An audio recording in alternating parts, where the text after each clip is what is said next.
Why, hello there. I didn't hear you come in. Come on in, take a seat. I was just thinking about this last year we spent together. All right, I will get to my list in a second. Um, Thank you for hearing me. First, I wanted to just kind of thank you all for watching the channel and continuing to support this ridiculous, 3 year long project I've had going. Um, especially my patrons. Y'all are unbelievably patient with me. My Patreon page is a graveyard most of the time. I'm gonna try to do better with that in the future. But the fact that you guys are paying me money to support basically public reviews of spirits that need more information about them is awesome. Especially this year, man. Okay, this year has really been the year when I felt the crunch of being, having to run a YouTube channel with a high volume of reviews while also holding down a full time job and being a father of two small children. The time crunch and the financial crunch of having to pay for two separate daycares. That has had some interesting effects on what I've done. The main one being like the move towards the little sample bottles, right? Samples I've gotten in trades or splits or just donations, really. Um, to some extent, that's let me review more things and often more expensive things than I've ever done before. I've probably done more reviews this year than I have in any previous year. It's also changed the way I've been reviewing. My most comfortable mode of doing reviews is to have a session beforehand where I write out notes for myself, and then I can, when I hit record, I have the notes to kind of riff off of when I'm doing the review proper and then giving a score. This year, there's just not been a lot of time for that, and often the samples don't allow for that. So often it's just been no notes, off the cuffs takes, and there's ups and downs to that, but it has allowed me to review more stuff and greater varieties of stuff than I've ever done before. So that's kind of cool. Um, Other things to say, it's just been a wild and frequently brutal year for me. Um, and to some extent, you may have noticed that, and you'll notice on this list that prices for a lot of the stuff that we love have kind of been creeping up. Um, Now, I don't think that you should take it to mean that now, like rum or brandy, which are for me, the two categories to watch as far as values go, are now overpriced. I think they're just, especially, they're kind of more priced in line, a little bit more in line with their value, and not over that. And that's a little bit of a pain. But now you're starting to get more stuff out there, and that's really exciting too. Um, Anyhow, this, by the way, is not my spirit of the year. It is the runner up because I drank all my spirit of the year. Um, we'll get to that in a second. So, my lists. So we're doing spirits of the year, right?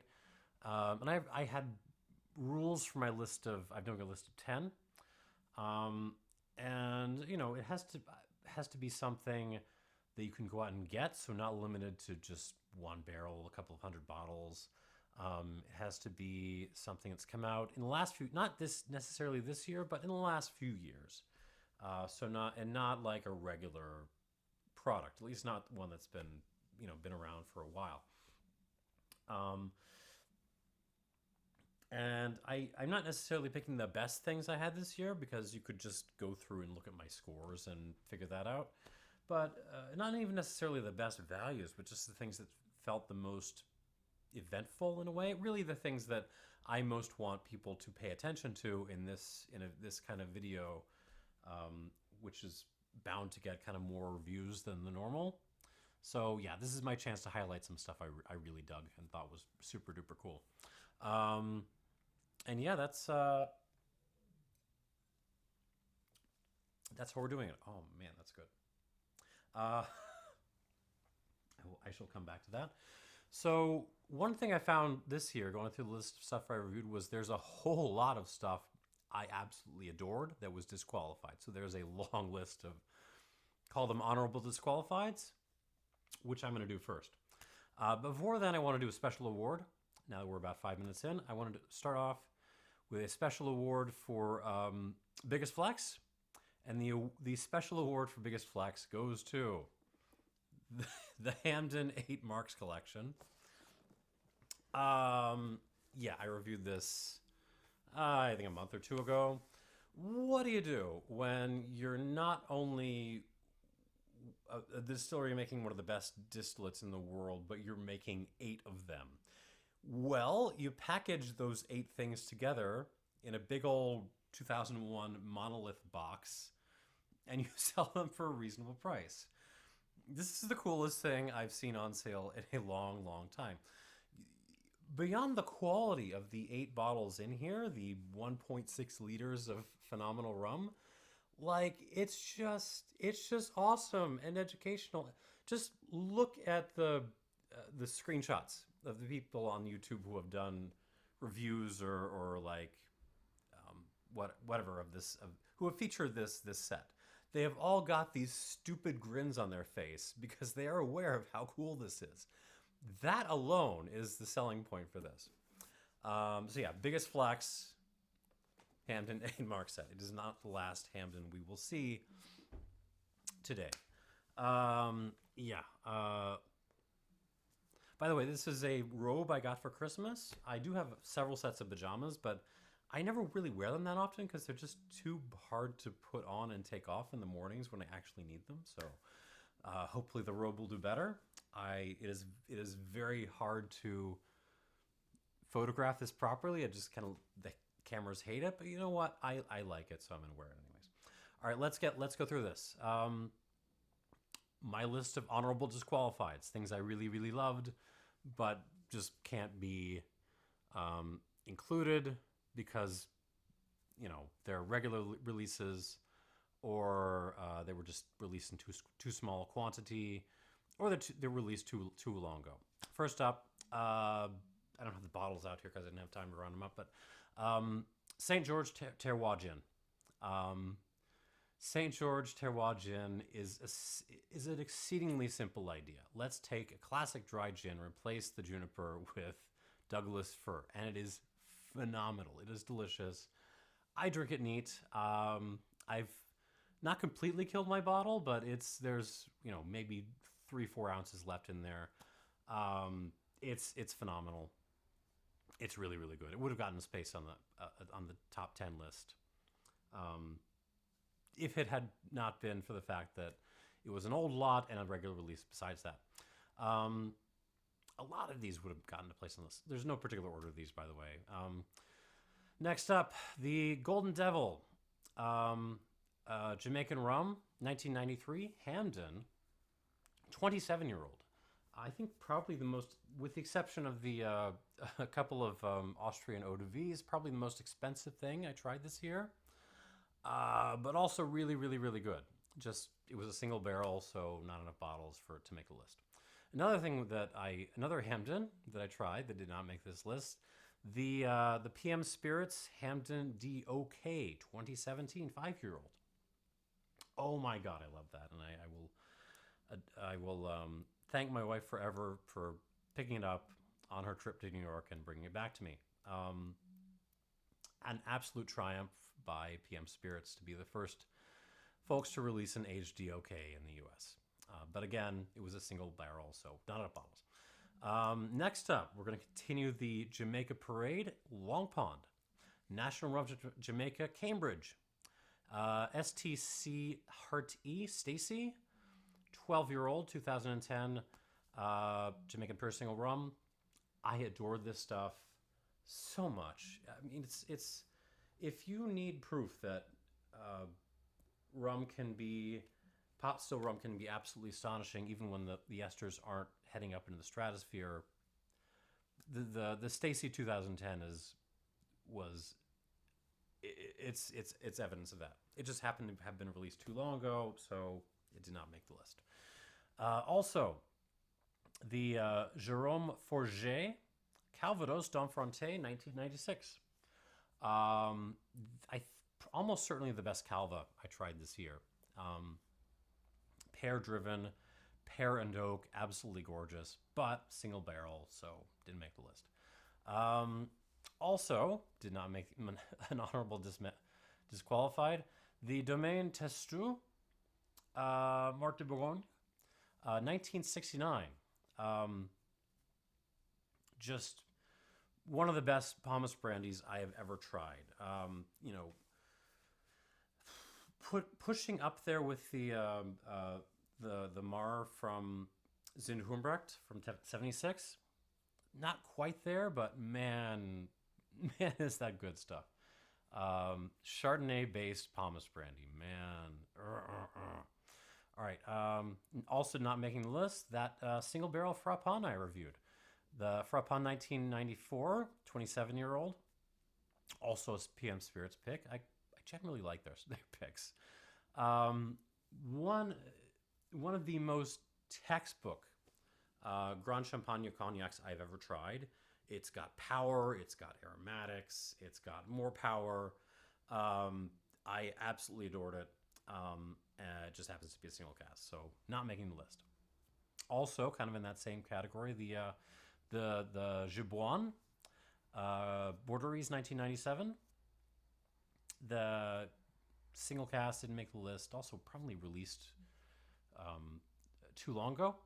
But yeah, it's much more recently priced. In a way, stylistically close to my heart. It's so floral and delicate.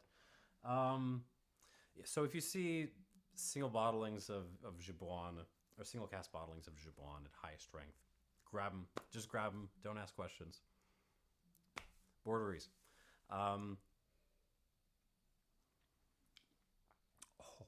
And then a couple of whiskeys, finishing up the list. First off, Napo Castle 14 from Ireland. An absolute shock for me. A regular bottling, like something you will see on the shelf in a lot of places, but it just doesn't get much attention because it looks pretty old-fashioned. But read the fine print. Bushmills, 14-year-old, sherry and bourbon cask, unchill filtered, 46%, and not expensive. One of the best buys in Irish whiskey out there. A huge discovery for me this year. Also, in the list of whiskeys, the two Ben Romack single casks that I reviewed, the from Binny's, the 11-year-old and the 9-year-old. I couldn't choose between them. I initially kind of favored the bourbon cask, but then the sherry cask really kind of stole my heart a little bit. I think they're both great. But again, single casks, so didn't make the list. And last up is a special nod for two absolutely killer values that both from Glenmorangie. The sherry cask finish, Speyside, it's 46%. It's non-age stated, but you know what? It's like $25, and it's lovely. It's got more body than you would expect from a 40%er. It's got this fun kind of bitter citrus herbaceous back end on it, which is so cool to have. Like, I love that kind of bitter side of Speyside. And then it's got a really nice kind of sherry overcoat on it. And it's cheap enough to have, just lying around the house for cocktails or something. It's great. Go buy it. Also, the Glenmorangie 18, which I liked more than the Lecheg 18 I tried a few months beforehand. And the Lecheg 18 is now extortionately expensive where you can find it, whereas the Glenmorangie is under $100 usually. It is, again, herbaceous, tea-driven, citrusy Speyside with a ton of bourbon cask on it, and it's just great. I'm sure some of my fellow YouTubers would think of it as simple and bland, and simple and bland, because it does not have a ton of sherry on it or peat or didn't come from Springbank. But you know what? You can buy it and it's not expensive. So there is that. All right, moving on. A couple of honorable mentions. Let me have some more of this fantastic mystery spirit. These just did not quite make the cut for me, but they're real close. First up, Hamden Great House, 2022.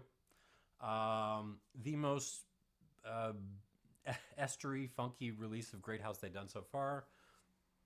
Just as good as the others.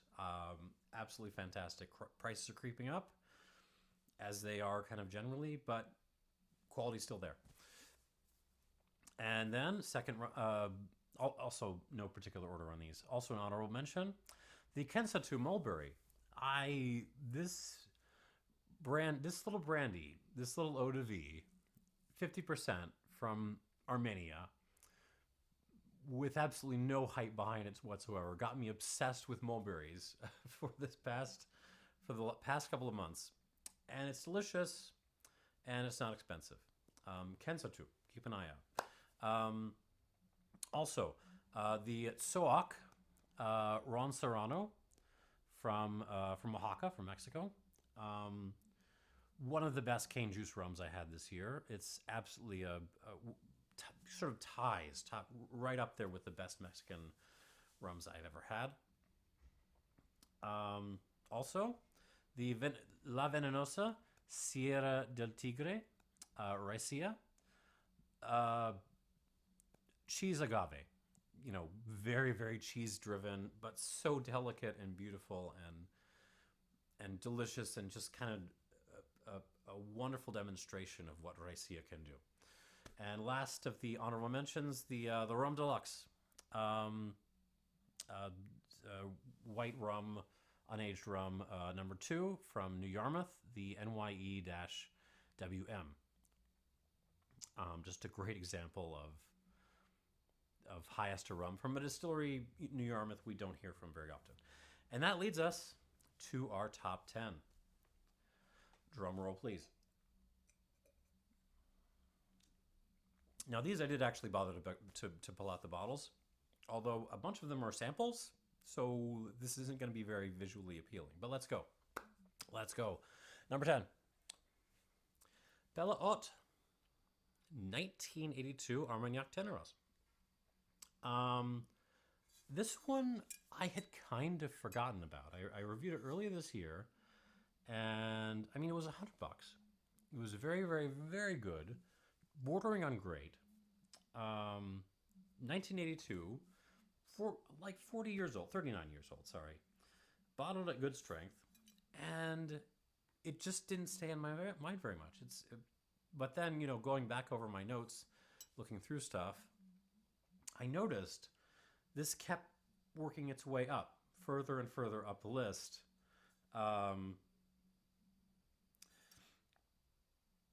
It's a single barrel, I think at least, but there's plenty of bottles of this floating around, enough anyways to make the list. Yeah, trying it, it's just, it's one of the last, you know, real extraordinary values out there in Armagnac, which people seem to be catching on, but this is still $100 for 40-year-old that is this good. I mean, yeah, this makes the list. Number 10. Number 9, it's the Derumbas, San Luis Potosi, artisanal mezcal, made from Salmiana, which is extremely cheesy and extremely bell pepper driven, just really, really green. And I love this stuff. It's like $40. It's phenomenal. It has its own character. You're either going to love this or you're not. But I have to stick my guns here. I think this is absolutely magical. This was Lot 53, if you're curious, back in 2021. Buy this. It's like $40. Probably the best value going in mezcal right now. All right, moving on to number 8, and it's another Rum Deluxe. This is the Rum Deluxe number 5 of the, what the hell was the name of the series? New Make, No Aging. I forget what they call it. Anyways, this one is from Long Pond, and it is not the last Long Pond on this list. This is a TECA. It is also not the last TECA on this list. So, really, really high ester pot still rum from Trelawney, Long Pond. Absolutely fantastic. Has this kind of durian character to it. It does have a glass top, but nothing's perfect. I thought this was great. And that is number 8. Moving on, number 7. My favorite whiskey of the year. Not the one, maybe not even the one I rated the highest, but this was the one that was the biggest eye opener for me. The Leopold brothers and George Dickel collab, the rye blend. Sorry. Not inexpensive, but man, this is something new. I mean, you were taking a really, really, really good column still rye, close to 100% rye from Dickel, which I love on its own. I've reviewed that stuff on its own. And you were blending it with this, I don't even know what to call it, this heritage rye, right? It's made from old school rye varieties at Leopold Brothers, and then with a very distinctive high malt mash bill. And it's distilled in this chamber still they made specifically for this purpose, which is, it's still batch distillation, but it's a completely different design from a standard pot still. And this is just a recreation of these blended ryes that used to be around, like in the pre-war period. This is just kind of what people drank.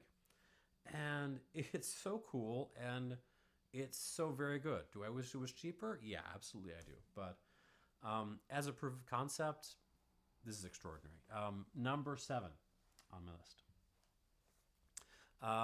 Number 6. So all the rest of these, really the next 4 kind of tie for third place. The order is really sort of arbitrary. But let's go through these. Number 6. Foursquare. Foursquare makes the list. The Master Series number 2. Yeah, I mean, this was just over $100, and absolutely smacked around a, old independently bottled cask strength Macallan that cost about 3 times that. This is really, really, really good rum. Part of me wants to say that Foursquare deserves more credit than it's getting from the rum nerds. I think it's probably getting too much credit from the non-rum nerds who are looking for bourbon alternatives. But yeah, I'm very impressed with this, and it's an there's a fair bit of it out there too. Like it's a Total Wine Foursquare collaboration, a couple of barrels added together, and quite a coup on the part of Total Wine. If you see one of these at a reasonable price, grab it. Good stuff. All right, number 5. Continuing the same theme. No, wait, that's not right. This one doesn't even have the name written on it, but it is the Hampton Estate HCLF Classic, the new one, the new Overproof, the 4-year-old. Is it as good as the old Overproof? Depends on who you ask. For me, no. I love the edginess and the complexity of the old Overproof just a little bit more. But it's close, this stuff, and it's probably a more coherent experience. I was quite impressed with this, and hasn't really hit the U.S. yet, but it will within the next couple of months. So if you see it again at a reasonable price, grab it. That is my number 5. Number 4, Puro de Sorelles from Ecuador. So first of all, it's a really good, really versatile cane juice rum. It's also really damn strong. But in some ways, the cool part about this is it's not like a Velier product, right? Like, this is something you would expect to see from the Vellier house. It's a nerdy, wild fermented, pot distilled, unaged rum, cane juice based, from a slightly more obscure location. That sounds like Vellier, but no, this was the Salesian Moselle people, who really are just so. This is proof to me that the rum distribution game is getting more interesting. It's not just Vellier now. Like, it's a whole bunch of people who are starting to experiment with cool stuff like this. But the main thing you need to know is this is awesome, and it's pretty cheap. Like, this is under $40. Let's see. My number 3 was Coffee Fenny. Coffee Fenny Cashew Brandy. Made it in Southwest India. This is, I mean, in some ways, feels like it's in the same place as like Pisco to some extent as a category. It's just not. We're not getting the good stuff yet, but man, is there potential here. Again, naturally fermented, very artisanally made spirit, made by small producers, little micro distilleries around the countryside. And even the stuff that makes it over is pretty darn good. This is 40%, probably relatively mass produced for this category, but I was still delighted with it. There is like a green bean thing going on here that I absolutely adored, and I really want to kill the rest of the sample later today. Yeah. All right, Fenny. Keep an eye on it. That is my number 3. Number 2 is what is in this glass here. Oh, and it is TECA 2005 from Long Pond, distributed by Habitation Vellier. This is... so initially I thought this was one of my Honorable Disqualifieds. And I just kind of had it there for a while until I kind of looked closer and I realized, wait a minute, this is not a single barrel.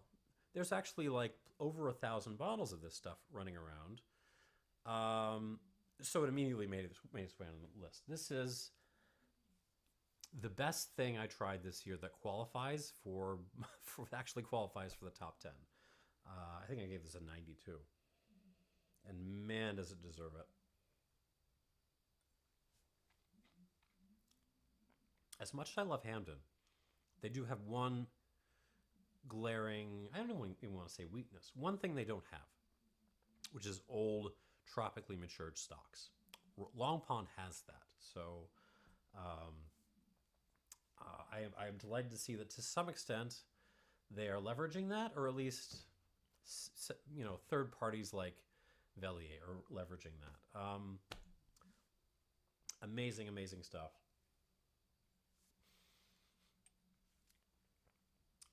God, I need to get a bottle of this if I can. Great stuff. And my spirit of the year was not the best spirit I tried. Not even the best value I tried, but the thing that kind of redefined a category for me. And that was the Siembra Valles Ancestral. This was lot number 7. What was this? It was a tequila. It was basically a tequila made the way they used to make tequilas like, over a century ago. So agaves cooked basically under bagasse, not bagasse, whatever the name is, under fibers with wooden coals, and then mashed by hand, and then naturally fermented, and then distilled in what's called a Filipino pot still. That's all it is. But God, this was good. Absolutely delicious. I 90'd this, and I mean, in some ways it feels like something that's missing its audience, because the standard tequila drinker is not gonna appreciate this. But at the same time, the mezcal nerds are gonna come to this and be like, well, it's just a mezcal then. But it isn't. I mean, it doesn't taste like Oaxaca.